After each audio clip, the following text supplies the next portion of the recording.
Good morning दोस्तों, स्वागत है आपका सृष्टि डबल ऑनलाइन क्लासेस में। दोस्तों, मैं हूं प्रकाश चंद और आज आपके लिए बहुत ही इंटरेस्टिंग सब्जेक्ट को लेके आया हूं। दोस्तों, ये है भारतीय संविधान, जिसे इंडियन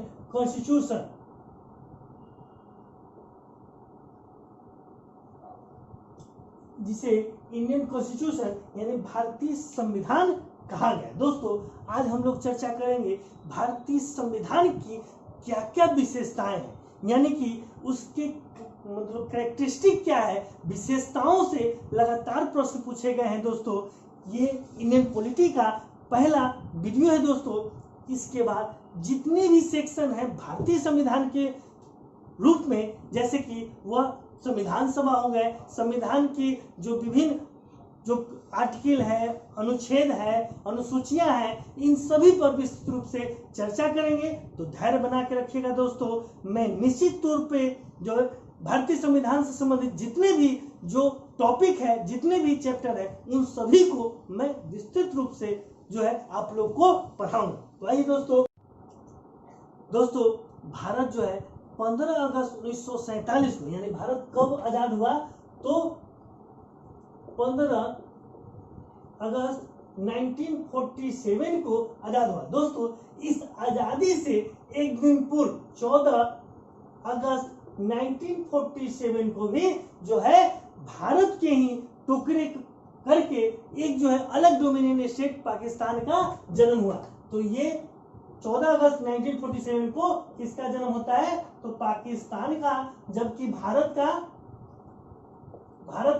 15 अगस्त 1947 का। दोस्तों, अब जो है प्रश्न उठता है कि भारतीय संविधान का जो निर्माण किसने हुआ। तो भारतीय संविधान का निर्माण जो है भारतीय संविधान सभा के द्वारा जो दोस्तों किया गया है। यह संविधान सभा का एक अलग टॉपिक लेके आएंगे और उसमें आपको इस पर विस्तृत अध्ययन करके बताएंगे कि क्या क्या कैसे हुआ। आइए आज हम लोग जानते हैं विशेषताएं क्या है। तो जो भारतीय संविधान बनी, भारतीय संविधान जो है 26 नवंबर 1949 को जो है आंशिक रूप से, पहली बार आंशिक रूप से जो है लागू किया गया था, जबकि जो है पूर्ण रूप से भारतीय संविधान को 26 जनवरी 1950 को जो है पूर्ण रूप से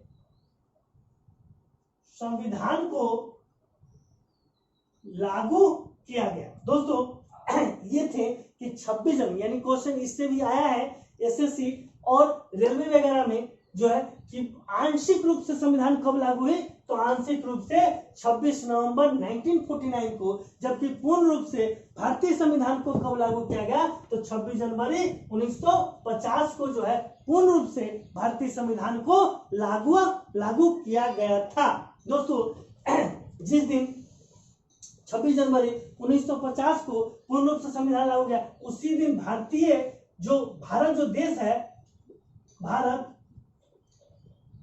गणतंत्र देश जो है घोषित हुआ। भारत जो है गणतंत्र देश कब घोषित हुआ, तो 26 जनवरी 1950 को, जब पूर्ण रूप से भारतीय संविधान को लागू की गई। दोस्तों, अब आइए इसके विशेषताओं को देखते हैं। दोस्तों, अब भारतीय संविधान को किस ढंग से लिखा गया। दोस्तों, भारतीय संविधान को 3 भाग में बांट कर लिखा गया, 3 भाग में बांट के लिखा गया है। दोस्तों, एक भाग है उसके भाग, दूसरी है अनुच्छेद और तीसरा है अनुसूची। भारतीय संविधान को दोस्तों 3 भागों में बांट के लिखा गया है। तो इसमें कौन कौन से क्या है, तो दोस्तों देखिएगा, इसमें 22 भाग सम्मिलित है भारतीय संविधान में, और जो है अनुच्छेद जो है 395 और अभी वर्तमान में 448 जो है अनुच्छेद हो गए हैं, जबकि 12 अनुसूचियां जो है सम्मिलित है। यानी भारतीय संविधान में 12 अनुसूचियां और 395 अनुच्छेद थे, जबकि वर्तमान समय में कितने हैं, तो 448 और 22 भाग है, जबकि पूर्व में अनुसूचियों की संख्या 8 ही थी। दोस्तों ये पूर्व में अनुसूचियों की संख्या कितनी थी? तो 8 थी। तो अब जो है आइए संविधान की विशेषता पर ध्यान देते हैं दोस्तों कि यह संविधान क्या है। दुनिया दोस्तों सबसे बड़ा संविधान, तो सबसे बड़ा संविधान जो भारतीय संविधान है दोस्तों, वो दुनिया का सबसे बड़ा संविधान है, क्योंकि भारतीय संविधान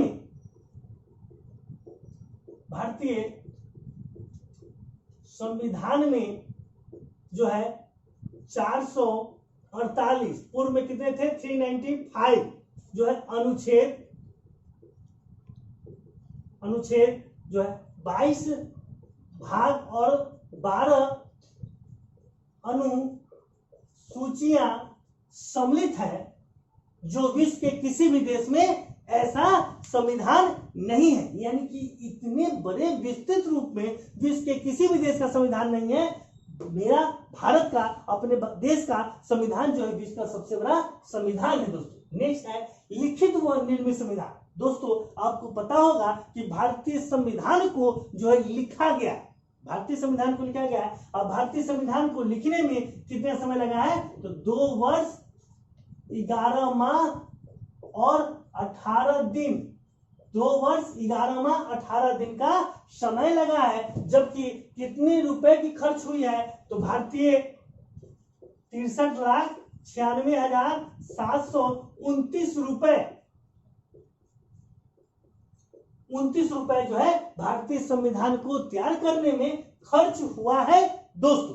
नेक्स्ट है संसदीय प्रणाली। संसदीय प्रणाली क्या होती है दोस्तों? तो संसदीय प्रणाली को ध्यान से देखिएगा, इससे प्रश्न लगातार पूछे गए। तो संसदीय प्रणाली का तात्पर्य होता है दोस्तों जहां 2 प्रकार की कार्यपालिका मौजूद हो। यानी संसदीय प्रणाली का तात्पर्य होता है दोस्तों जहां 2 प्रकार की कार्यपालिका मौजूद हो। एक कार्यपालिका जो होती है वास्तविक कार्यपालिका, वास्तविक कार्यपालिका। तो वास्तविक कार्यपालिका कौन हो जाएंगे? प्रधानमंत्री और मंत्रिमंडल। जबकि नाम मात्र की कार्यपालिका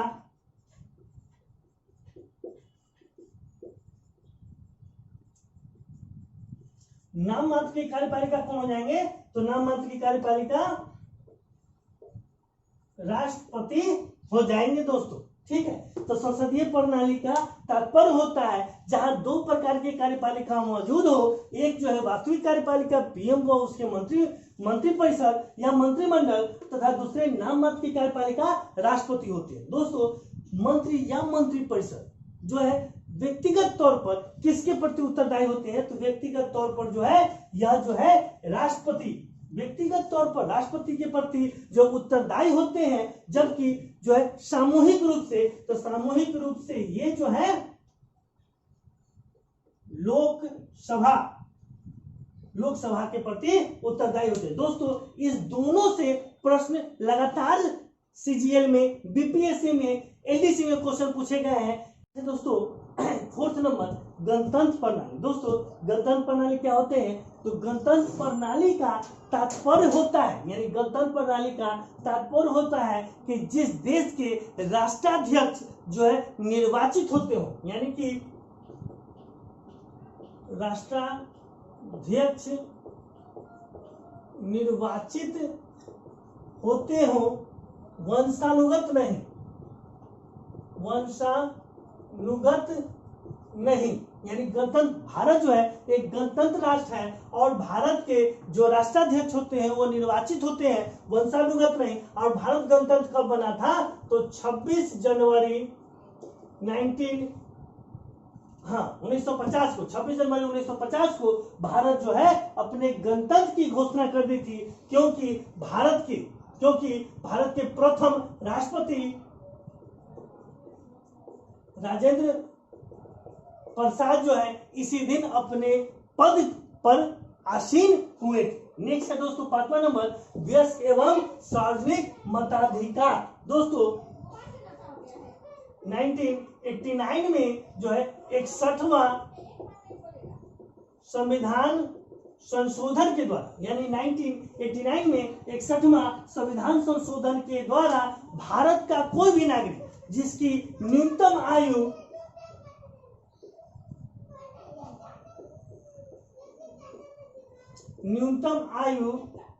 18 वर्ष पूरी हो चुकी हो, वह बिना किसी दबाव के, भेदभाव के जो है वह सार्वजनिक जो है मत का अधिकारी होगा। यानी कि आप उन्हें फोर्स अप नहीं कर सकते हैं कि आपको इसी पार्टी को, इसी व्यक्ति को वोट देना है। ठीक है, कब संभव हुआ? तो यह 1989 में 61वां संविधान संशोधन के द्वारा जो है न्यूनतम आयु 18 वर्ष पूरी हो चुकी हो उसे जो है मत देने का जो है अधिकार दिया गया। नेक्स्ट है दोस्तों संपूर्ण प्रभुत्व संपन्न राष्ट्र। दोस्तों ये थे कि वह राष्ट्र संपूर्ण प्रभुत्व संपन्न राष्ट्र होगा जो बिना किसी दबाव के, भेदभाव के अपने जो है निर्णय लेने के लिए पूरी तरह स्वतंत्र हो। यानी वह राष्ट्र जो संपूर्ण प्रभुत्व संपन्न राष्ट्र होगा जो बिना किसी भेदभाव के, किसी भी प्रकार का निर्णय लेने के लिए स्वतंत्र हो, वह राष्ट्र कौन सा राष्ट्र कहलाएगा? संपूर्ण प्रभुत्व संपन्न राष्ट्र कहलाएगा। दोस्तों अब पुनः इसमें वही बातें कि भारत 26 जनवरी 1950 को जो है संपूर्ण प्रभुत्व संपन्न राष्ट्र बन गया। यानी भारत संपूर्ण प्रभुत्व संपन्न राष्ट्र कब बना? जब भारतीय संविधान पूर्ण रूप से लागू हो गए। यानी 26 जनवरी 1950 को जो है पूर्ण रूप से जो है क्या संपूर्ण प्रभुत्व संपन्न राष्ट्र बन। नेक्स्ट है प्रस्तावना। दोस्तों प्रस्तावना को प्रारंभ में भारतीय संविधान का अंग नहीं माना गया था, परंतु केशव नंद भारती बनाम जो है केरल केशव नंद भारती बनाम केरल राज्य, ये कब हुआ था? तो 1973। परंतु केशव नंद भारती बनाम केरल राज्य में जो है सर्वोच्च न्यायालय ने निर्णय दिया कि प्रस्तावना संविधान का अंग है और इसमें परिवर्तन किया जा सकता है। यानी क्या कहा केशव नंद भारती बनाम केरल राज्य 1973 में कि प्रस्तावना भारतीय संविधान का अंग है और इसमें परिवर्तन किया जा सकता है। दोस्तों 1976 में 42वां संविधान संशोधन के द्वारा भारतीय संविधान में जो है भारतीय संविधान में पहली बार समाजवाद, अखंडता और पंथ निरपेक्ष शब्द को जोड़ा गया। दोस्तों अब 1976 में 42वां संविधान संशोधन के द्वारा भारतीय संविधान में पहली बार समाजवाद, पंथ निरपेक्ष, अखंडता शब्द को जोड़ा गया। दोस्तों एक दो क्वेश्चन प्रस्तावना से पूछी जाती है कि प्रस्तावना को भारतीय संविधान का कुंजी कहा गया है। भारतीय संविधान का कुंजी किसे कहा गया? तो भारतीय संविधान का कुंजी प्रस्तावना को कहा गया है। और जो है प्रस्तावना क्या है? प्रस्तावना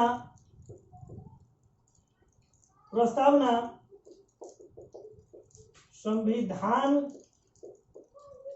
की उद्देश्यता को बतलाता है।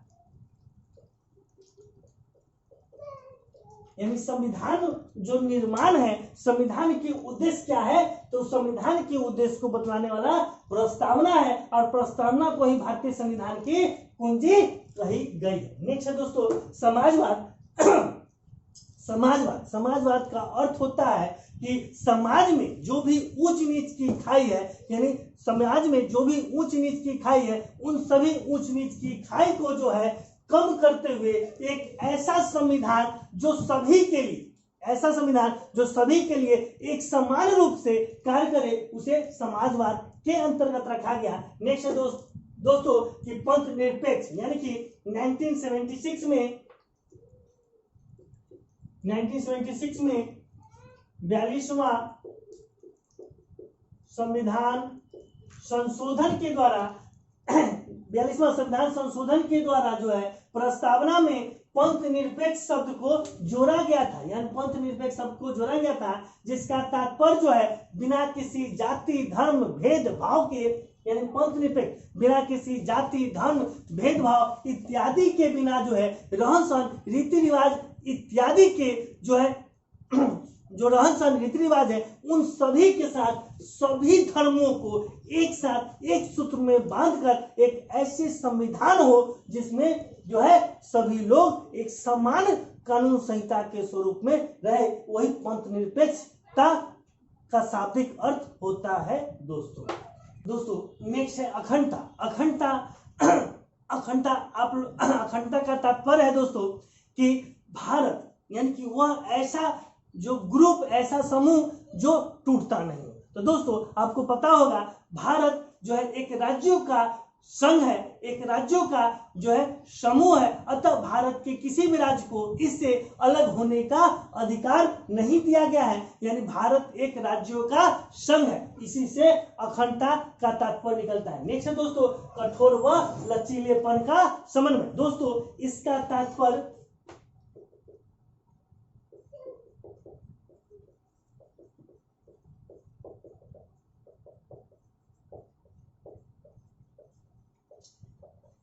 इसका संबंध संविधान संशोधन प्रणाली से है, यानी भारतीय संविधान में कुछ ऐसे भी प्रावधान हैं जिनको कठोर तरीके से तथा किसी को लचीलेपन ढंग से जो है वह भारतीय संविधान में संशोधित किया जाता है, यानी कुछ ऐसे प्रावधानों को लचीलेपन से तथा कुछ ऐसे प्रावधानों को कठोर ढंग से जो है वह संशोधित किया जाता है, कठोर व लचीलेपन का समन्वय।